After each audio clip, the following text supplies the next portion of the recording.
psychology, Allison and Christine. Psychology. Our proposal is to develop some sort of information literacy module or component that can be used in lower division psychology courses or our Psych 144 course. We wanted to make the module available for faculty to use if they choose. So that was the goal. Since our last meeting, we haven't met yet. I'll confess that. You know, we agreed we would meet again, and what I thought I'd share today was my own work. Because we've been chit-chatting a little bit about my own work, and we haven't actually got together to go, okay, is this a good model or not? I was inspired after the syllabus redesign workshop this summer and Monica's presentation on information literacy. I went and read all her links on information literacy and decided it wouldn't be too hard to add that as a component to my abnormal psychology class. And I already had thought about, I wanted them to do critical thinking papers where they took popular media about mental illness and analyzed it somehow. And so with that in mind, I thought, well, what a great way to get them to think about how to analyze popular psychology accounts of mental illness. But starting out was kind of going, what is information literacy? Why is this important? And when you guys look at web pages, you need to use these skills and techniques. So I stole a lot of links from Monica and kind of organized them where it was a module where it's like, okay, go look at this and then answer questions. And so that's the module that we did to actually teach the information literacy. And then I have 2 assignments in the course that are the same. They require students to find popular media account of mental illness, and that's on the web that we can link and see. And it can be video, it can be news media like magazines, newspaper articles, but it has to be a popular media source, so they have to know what popular media is.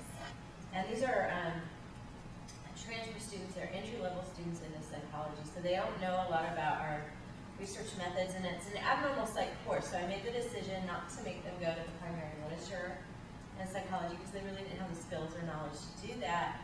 But what I did do was emphasize the critical thinking components that were already there in the information literacy websites, and then bring in other ideas about critical thinking so that they could then write persuasive essays about the confidence one should have in the information in the source. And so that's their assignment. The first one, I don't know, there's ways that I expressed the assignment and communicated that I think didn't work very well. And so, you know, after they produced some stuff, I got a chance to talk to them about that a little bit more. And their second one should be coming in. And I'm having more ideas about how to use the same model with a multicultural psychology class next semester. But the issues in multicultural psych I don't think are quite the same as abnormal psych, because we hear about mental illness in the popular media all the time. And so I talked a little bit with Allison at our first workshop about how do we, you know, is there something called multicultural information literacy, and where's a web page on it? Because in psychology, there's a lot of web pages on information literacy and psychology because we worry about people getting the right ideas about mental illness and just how people think, feel, and behave all the time. So that's why I was kind of challenged right there, and that's kind of as far as I've taken it because it's been a busy semester, so that's good. The American Library Association has lots of links to diversity and multiculturalism. Van could link you up with that. Diversity, I might have been using the wrong term. So American Library Association? Yes, they have a whole section on diversity and then a bunch of fabulous links.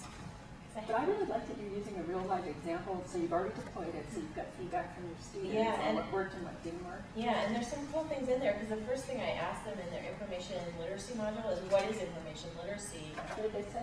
And, you know, if you've looked at any of these links, think back, but I really want to answer this first, you know.